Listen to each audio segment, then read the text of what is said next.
ẹjẹ́ àrẹ̀lẹ̀ aya ìyẹ̀rù ọ̀kín ọlọ́pọ̀mọ̀ ọjọ́ ńlé ọlálọ́mí ọmọ abíṣújó kan kálọ káyà Àdìó alias olówó orí lẹ́ mama Fawaz mama Dọ́lápọ̀ owó mama Àbíkẹ́. Mrs Fausat Àníkẹ́ aya Salaudeen Àdìó alias olówó orí mi bẹ́yìn là ń kí. À ń pẹ́ ẹ̀kú ayẹyẹ orí kádùn òní, à ń pẹ́ ẹ̀kú ayẹyẹ ọjọ́ bí òní o. Òyìnbó onílé iṣẹ́ omi alápọ̀tà ajé a máa wọgbà yín o. Yèyé oge ẹgbẹ́ Beloved Mothers Club ó lé lọ́dún nínú ayé, ìwọ ò tún pẹ̀dí mọ́ nínú ayé tọmọtọmọ tọkọtọkọ, ó tún pẹ̀dí tẹbítẹbí taratara, àkọ́tún oore ni wàá máa fojoojúmọ́ ayé gbà lọ́wọ́ àdániwáyé ọba rẹ̀. Yèyé oge okú ọdún òní, Èdùmàrè òní fèyí ṣàṣemọ́. Òyìnbó onílé iṣẹ́ pure water máa gbọ́, ọ̀tún lọ́jọ́ yọ, ìwọ òní dá lára àná, òní dá lágẹmọ èṣí tí ò paṣọ èṣí dà. Bọ́jọ́ bá yọ, ọ̀tún lọ́jọ́ yọ, wàá máa rárá tuntun dá lójoojúmọ́ ayé ni. O sì ní nẹ́kọ̀tọ́ kó o tó rí mi lágbára Olúwa, iná ò ní tánwò rẹ, ọwọ́ rẹ ò ní kọ̀sàlẹ̀ àpò, sàmánì ò ní lọ tírín fún ọ màmá, gbogbo ibi bó bá yẹ kó o ti náwó ìwọ ò ní bá wọn lójú lásán bẹ̀. Ayé ò nílò ọmọ gbà tọmọtọmọ, ọdún tuntun yìí á sàn ọ́ sówó, yóò sàn ọ́ sọ́lá, yóò sàn ọ́ sọ́mọ, yóò sàn ọ́ sówó rere gbogbo àtàìkú baálẹ̀ ọrọ̀. Orí màmá jẹ́ kí n kọ́kọ́ kí ọ̀rẹ́ lé ìyẹ̀rù ọlọ́fọ̀mọ́ jọ̀nà nílé ọkọ rẹ̀ Àdìó alias olówó orí. Àdìó ọmọ ọlálọ́mí abíṣújó kọ, ọlálọ́mí àbìdíyọmẹ́ni, ọlálọ́mí ọmọ abíṣú dáragbádá. Ọlálọ́mí lọmọ ìjàkan tí wọ́n ń jà lọ́fà níjọ́sí, wọ́n ń pò ṣojú tani, wọ́n fún wọn lésì pò ṣojú ebè, wọ́n tún pò ṣojú poro nínú oko. Àní wọ́n tún ló ṣojú ebè lọ́fà, ó ṣojú lásọ̀kalẹ̀ nílé Ọlálọ́mí, ó tún ṣojú lágùnà kọrùn ọmọ ànàmọ́ wọn dìjà lọ́fà. Ọlálọ́mí ọmọ agán pápá eréwó, ọmọ apàjìbà kẹgbẹ̀fà, ọmọ ọwọ́ kúrò wọn ṣẹlòsì kẹgbẹ̀rìndínlógún. Ọ̀fà òmàká ń gbé bàtà léwòówó, ẹni pòwò jànàmọ́ ajẹ́pọ̀lùwà rẹ̀ ò dọ́fà, mébí ànàmọ́ yín ọ̀hún náà ló kúkú gbọ́ lọ́fà kalẹ̀ lọ́wọ́ iṣu. Ọlálọ́mí ọmọ abìdí téńté lórí ẹni.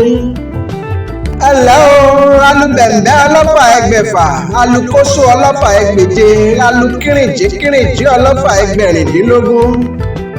Níjọ̀kànjọ̀kàn tí mo relé Ọlálọ́mí ọmọ ọlọ́fàmọ́jọ, mo rálùbẹ̀ǹbẹ̀ tí ń gorí igi ìrókò lọ, alukóso ń gorí oro, alukírìnjí ń gorí ọ̀pẹ jẹ́jẹ́ rẹ.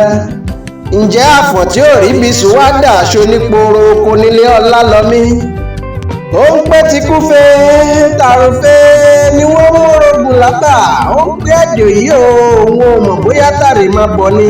Àníkẹ́ ìwọ ò ní ràjò àrí máa bọ̀ bó bá lọ́wọ́ Adélọ́lá Olúwa.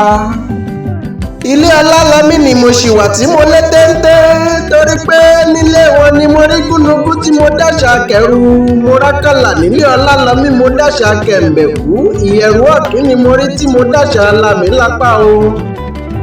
Ǹjẹ́ Ọlálọ́mí ẹ rárá làmí o, bẹ́ẹ̀ bá làmí tán ẹ bá ń wí fún bàbá yín pé kó má ṣe jábẹ́ ó dilẹ̀ lápá mi o, ìyẹ̀rù ọ̀kín ọmọ abídíyọmẹ́ni.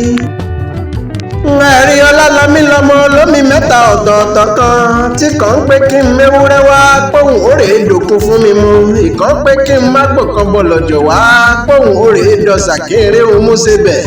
Ìkan yòókù ní pé kí n mú màálù dúdú kan mi nìjọ̀jọ̀ wá póhùn òrè dọ̀gbágbá nílé Ọlálọ́mí ọmọ abíṣú dáragbádá.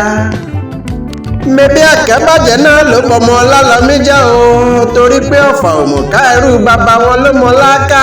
Ọlálọ́mí ọmọ abíṣújó kọ. Àníkẹ́ yá síra jẹ́ àrèmọ́lọ́kọ̀ nílé bàbá rẹ̀ nígbò òwú ọmọ Ìgbómìnà. Lẹ́ ọmọ àtàpé oníperapín ọmọ Ládẹrin.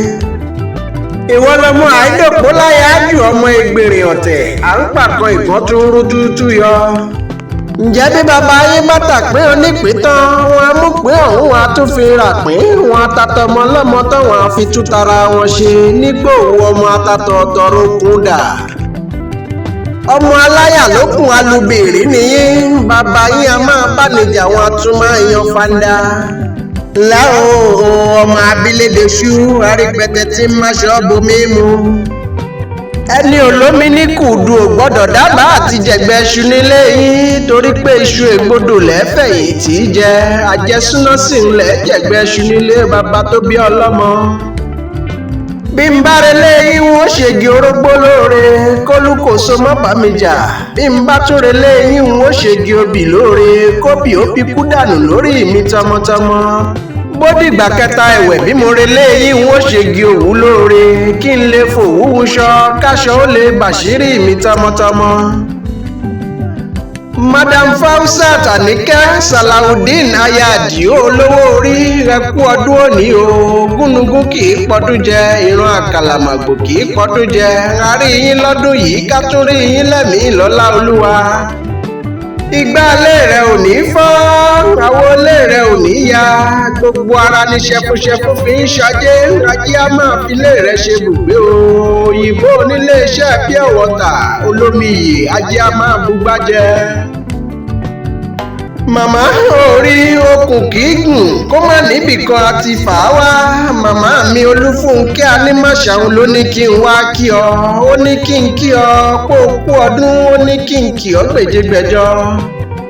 pírẹsidẹ́ǹtì ẹgbẹ́ yín ni mò ń wí ìyẹn ẹgbẹ́ Beloved Mothers ìyẹn màmá mi ó ní kí n kí ọ ó ní kí n wúre kò ọ o kó o ní fọjọ́ lọ́jọ́ lọ. ó lóhun ayọ̀ òní wọn lọ́dọ̀dẹ̀ rẹ o ó ní kí n kí ọ kó o kú ọdún okú ìyèdún o ló kú ayẹyẹ orí kádún pé a sì í ṣàmọ́dún o àṣàmọ́dún ṣẹ̀mí. Dókítà Olúṣọlá Ìmísí òun lórúkọ tèmi èmi lọ̀mọ̀wé akéwì ìgbàlódé tí ń gbé lórí ayélujára.